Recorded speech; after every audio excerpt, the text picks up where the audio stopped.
Entro il prossimo mercoledì, qualcuno ipotizza anche entro oggi, il governo dovrebbe varare il nuovo lockdown generale. Da decidere l'orario per un coprifuoco serale in tutta Italia, ma attenzione, perché tre regioni, in particolare Lombardia, Piemonte e Calabria, rischiano parecchio e potrebbero avere misure molto più restrittive.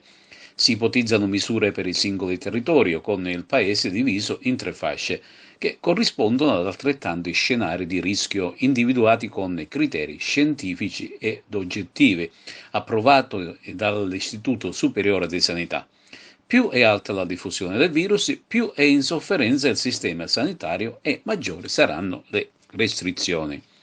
Potrebbero essere infatti proprio la Calabria, Piemonte e la Lombardia le regioni che, sulla base dei dati dell'ultimo monitoraggio dell'Istituto Superiore di Sanità, potrebbero rischiare di rientrare nelle prime ordinanze del numero e del Ministero della Salute con la previsione di misure più restrittive, collocandosi in uno scenario 4 di rischio molto alto. Piemonte e Lombardia in particolare hanno superato la soglia dell'indice di trasmissibilità RT pari a 2, rispettivamente sono a 2,16 e 2,09, e la Calabria che è a 1,66. I dati del nuovo monitoraggio potrebbero segnare un cambiamento del trend, poiché potrebbero iniziare a riportare gli eventuali effetti legati alle misure dell'ultimo DPCM.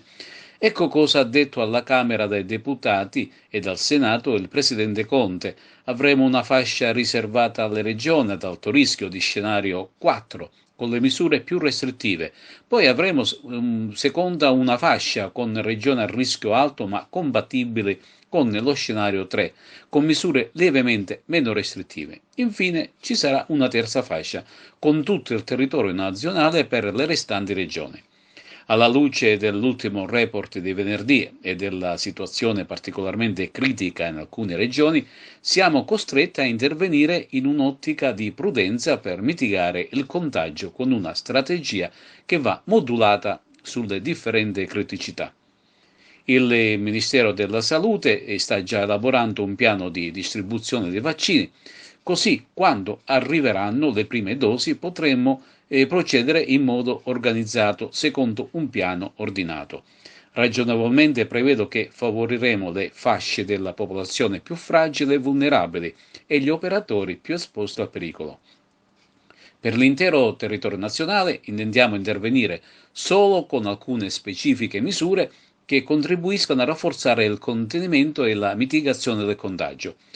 Chiudiamo nei giorni festivi e prefestivi i centri commerciali, ad eccezione di negozi alimentari, parafarmacie e farmacie, comprese anche le edicole che si trovano dentro i centri. Chiudiamo i corner per le scommesse e giochi ovunque siano, chiuderanno anche musei e mostre. Nel DPCM si prevede anche integralmente la didattica a distanza per le scuole di secondo grado e la riduzione al 50% del limite di capienza dei mezzi pubblici locali.